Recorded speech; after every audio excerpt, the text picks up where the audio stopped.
Grabbing the show off by the throat, the former Prince Albert chucked Dolph over the announce desk without breaking a sweat, leaving Ziggler hilariously lying upside down on the leather. Oh, what's up? Oh, what's up? Yo, what up? It's Majid back in another video. Today we're about to begin into a video by WrestleLamia, and the video is going to be on 10 realistic WWE wrestler sales. And we're about to just get jumping straight into this. We already know what this is going to be about.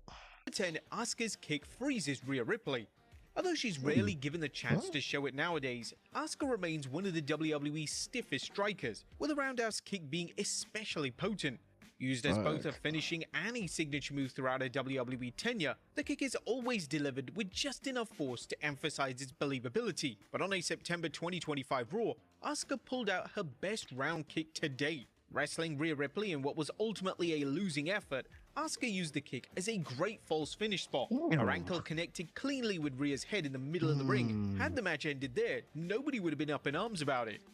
Yeah, it was crazy, bro. Hey, Rhea Ripley can take all this punishment. She literally is like up for all the extreme shit in the ring, bro. She literally wanted Bianca Belair to tattoo her. Hey, man, so she could take and dish out all this pain. But the beauty here was in the way that Rhea sold a kick. Instead of falling straight back to the mat, she contorted her body, falling to her knees as her neck bent back. It expertly sold the brutality of Asuka's strikes, reminding fans that when given the platform to do so, the Empress of Tomorrow can be an assassin with her limbs. Number 9. Dolph Ziggler becomes a ragdoll. One of the most explosive sellers of this generation is... I'm sorry, explosive and the most, like... I feel like he's a bestseller. I don't care. I'm laying that stake right now, and I feel like he's just the bestseller. And he just makes moves look good, especially like another jobber's move. Like, I mean, I'm not calling like Zack Ryder a jobber, but like back in the day, he used to make that nigga's moves look so fucking good. Dolph Ziggler. He's long been praised for the way he flings his body around the ring, no different when he walked into the 2012 Money in the Bank show.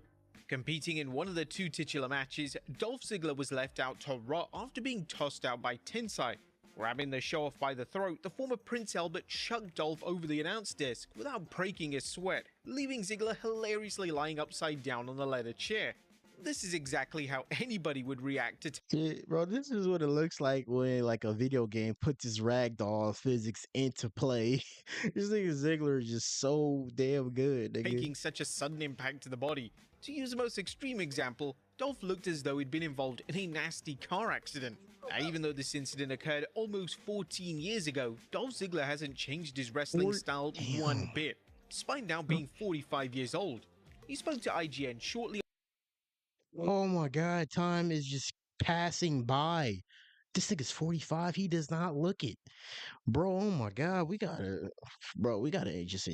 just keep track of time and enjoy it in the moment.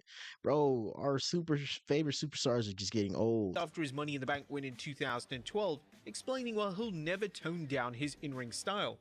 You know, all I can say is that I've always seen myself as an entertainer. I've always wanted to be a superstar and sports entertainer. And a lot of people ask me when I'm going to take it easy in the ring, now that I've been around for a while and gotten some fans behind me, or now that I've won Money in the Bank and won the contract. The answer is never. I'm never satisfied. I'm never going to tone it down a notch or just go through the motions. That would keep me up at night, and I already can't sleep at night. I go out there and do everything 100% every time. When I put my body on the line, it's to entertain the fans, because I have to. I have to be the best. And we also can't forget to mention Dolph Ziggler's incredible sell when Goldberg absolutely demolished him with the spear. Probably one of the best spear sells of all time. Number 8. Stunning Bret Hart. Bret Hart understood the art of selling better than anybody else. Perhaps the most famous example of subtle storytelling, the Hitman brilliantly sold his entire July 94 Raw match versus the 1-2-3 Kid with one facial expression, being taken aback when the rookie scored the first takedown. 2 years later, the 1996 Survivor Series, Bret's proficiency in selling was again displayed when he took on Stone Cold Steve Austin and got stunned without any pomp and circumstance. Austin grabbed Bret's head to escape a sleeper hold and dropped to a seated position, drilling his own head into Hart's jaw, leaving the excellence of execution clutching at his jugular just to let in some air. His selling of the soon-to-be legendary finisher was as though he was having a mid-match asthma attack. It's a sell that deserves to be discussed more when talking about the stunner. This one feels genuinely more realistic. That's cool as hell when wrestlers give their little like selling aspect and really start selling that shit. It's really amazing to just see that like puts out they respect the game and respect their craft so much. People would think some of this shit look goofy, but like you have to sell and look like you actually got hurt. A lot of wrestling fans always like post out and be like they respect the sales now to say no, WWE is what it is and wrestling is what it is, and they actually respect people that actually still respect like stick to their craft. Then others like The Rock flopping around the ring and Scott Hall's leap up into the air at WrestleMania 18, both of which aren't as realistic as this one. This one was a true stunner. Number 7, Penta spikes JD McDonough. Much like it was when PT Williams was using it in TNA, Penta's Mexican Destroyer is always a delight to witness, with most of the joy coming from the sell. Almost everyone who Penta drives straight into the mat ends up doing a forced headstand, landing perfectly upright on their head, and some like Chad Gable will actually hold that position for a couple of seconds. JD McDonough had a different approach, however, when he fought the ex-AEW star on Raw's May 5th, 2025 episode. Having just missed his picturesque top rope moonsault, the Irishman, now bent over, was taken to the mat by Penta's flipping piledriver, and it looked as though his neck had crumbled in the process. The expert selling continued when Penta rolled him over for the pin, as his body looked genuinely lifeless. As cool as the Chad Gable example always looks, JD's selling is exactly how every move that compresses a neck should be taken. Number 6, putting Roman to Damn, that literally makes that move look devastating. The Mexican Destroyer slash the Canadian Destroyer always looks like devastating. It's kind of overdue too much nowadays, but like when people know how to sell it and know how to do it, it makes it so much better. sleep. A CM Punk's go to sleep is one of those moves that can be sold in a variety of ways. The most common is to simply fall backwards to the mat after being kneed in the face, while the second best go-to is to land on your feet, swing your head back for a second in dramatic fashion, and then just fall down. But one of the best reactions to the move though came in April of 2025 when Roman Reigns was sent to sleep. Having just invoked his favor from Paul Heyman ahead of WrestleMania 41, Punk got into it with Reigns, ending the segment by hitting the OTC with a go to sleep. Roman's selling of the move was crisp. Yo, he making it look like a Family Guy character just like dies. You know how they just be contorted and all that shit, bro. He made that move look beautiful and literally like, not like how it should be taken. He landed on his feet as his nose met Punk's knee, and he followed it by swinging his body sideways to the mat.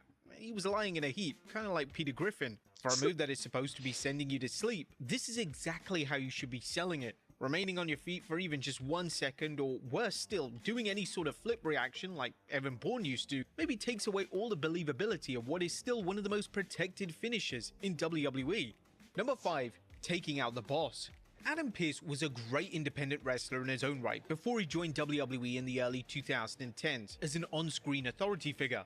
His past tenure as an in-ring performer benefits his current role well, allowing him to get physical when required and looking good while doing so. The best example of this came during the pandemic-era SmackDown in January 2021. Forced into a gauntlet match where the winner would challenge Roman Reigns for the Universal title at the Royal Rumble, Pearce actually won that match, pinning Shinsuke Nakamura after both were taken out by Reigns and Jey Uso. For Pearce, it was a Jesus Christ, the pandemic was just like a damn fever dream. I do not remember this happening. super kick from Jey that left him lifeless. Pearce sold a move like a blast to the heart, being unbalanced on his feet for a few seconds before he then collapsed. The WWE's production techniques while filming the assault helped massively, capturing the exact moment Jey's foot hit Adam in the mouth in a close-up angle before zooming out as he fell to the ground. It goes without saying that there's an overabundance of super kicks in modern wrestling, not all of which are must-see, but when it produces sells like this, it's must-see television. Number 4, a spiking RKO. Between the Seth Rollins one, the Evan Bourne one, the JD McDonough one, and everything else in between, Randy Orton's RKO has evolved into a constant cycle of jaw-dropping stunts, and has even become a popular meme. But sadly, that's resulted in this RKO on Ricochet flying under the radar. interrupting Ricochet's match with Drew McIntyre from Raw's October 28, 2019 episode. The Viper slid into the ring off camera, which was a fantastic production decision by the way, and legitimately spiked the high flyer into the mat, resulting in a landing not unlike a Penta-Mexican. Yo. I do not forget this one. This one does not fly under the radar. I've seen a lot of RKOs throughout my life. This one has been like one of the best ones taken. I know a lot of like flack goes upon Ricochet, but there's one discussion. This nigga is a great seller too, and a great wrestler. And he took the RKO literally like something I've never seen. Destroyer. Pausing the clip at just the right moment will provide you with an entertaining visual of Ricochet's face being splattered across the canvas. Ricochet took the stunning RKO after having landed on his feet from a missed 450 splash attempt, and then doing a forward roll makes his impeccable sell job even more remarkable. Number 3, Kevin Owens finally does the package piledriver. The latest in a long line of WWE signees who were forced to bench their finishing moves upon signing with the company, Kevin Owens' package piledriver was last seen in his Ring of Honor days, most notably in 2011's Final Battle, where he spiked El Generico, who may or may not transformed into Sami Zayn, with his piledriver variant through 2 ladders. This was an absolute no-no in WWE. There was an outright ban on all piledrivers. The pop-up powerbomb was an adequate replacement, but audiences longed to see the package piledriver once again, a desire that they got when WWE brought back Saturday Night's main event. Having failed to win the undisputed WWE title from Cody Rhodes, Owens ambushed the American Nightmare post-match and drilled him into the mat with his deadly finisher. The spot received audible excitement and concern for Rhodes, who sold a package piledriver as though a grenade had just gone off. His body went limp. For once, the fake stretcher job was very convincing. Number 2, cutting down the final boss. I'm not gonna lie, that was fucking beautiful, bro. I didn't even know he did that before he came. I don't know a lot of wrestlers doing like moves like that from like the early days upon like Ring of Honor or the Indies, but like that move is crazy and devastating. I don't know why they ever banned the power driver. If wrestlers know how to take it, like let them do it. Adding the gut splinter finisher to his repertoire once he became the powerhouse of the It just, I'm sorry if I pause again. I remember why they banned the pile driver and shit because it injured a lot of people. But if a wrestlers feel comfortable, I mean, fuck it. Shield in 2012, Roman Reigns' spirit achieved world-class status. Though like many of the other iconic finishing moves, much of its prestige can be attributed to the sell job of the person on the receiving end. Dolph Ziggler, Shane McMahon, and AJ Styles are among the best takers from Reigns' history of using the move. However, at WrestleMania 40, an accidental spear to his cousin and tag team partner for the evening gave his spear its most realistic sell to date. Tagging with The Rock opposite Cody Rhodes and Seth Rollins, an inadvertent collision saw Reigns slice through The Rock, who was seemingly aiming for an Oscar. He yelled out in pain as though he'd been struck by a truck. Roman's own reaction helped further nail down the intensity and impact of the situation, providing WWE with an easy video package shot should the dream match between the Tribal Chief and the final boss ever happen. And number 1, a security guard sells better than anyone. The traditional sell for a crossroads will see a wrestler take a flat bump on their face and chest, but some such as Chad Gable will take a different landing, spiking themselves directly on the head. This was a sell scene from independent wrestler David Goldie, who was hired by WWE to play a security guard during a late June 2024 episode of SmackDown. Helping break up the brawl between Cody, Randy Orton, Kevin Owens and the Bloodline, Cody grabbed the cosplaying security guard and spiked him into the canvas, with Goldie subsequently bouncing off the mat and out of the ring. It was equal parts hilarious and vicious. Shortly after the incredible moment during a sit-down interview, Bro, this thing looks like a damn fish flying out the ring like that. With Chris Van Vliet, Cody declared it as one of his best sells of his Crossroads ever. All I know about it is the kid trains at the Monster Factory. If anything, that was a testament to the Monster Factory, because I can tell, depending by where somebody puts their hand, what they're trying to do. I can tell, and brother was going for a header. I was like, you're gonna kill yourself here, bro. You know you didn't have to do it that way. But yeah, it's up there. Will we probably see the security guard in the WrestleMania 50 main event one day? Let's go. Well, there you have it, folks. Hey, bro, WWE got to buckle down and hire that nigga right now, bro. If Cody Rhodes saying he took the best, like, crossroads, bro, do something with that. That's a talent right there, bro. Even if he ends up becoming a jobber or whatever, he's going to be doing great at his job. Bro, these oversells were pretty good and they were top good. I still think Dolph Ziggler is like one of the best sellers of this generation because of all his deadpan flops. Will just be undefeated.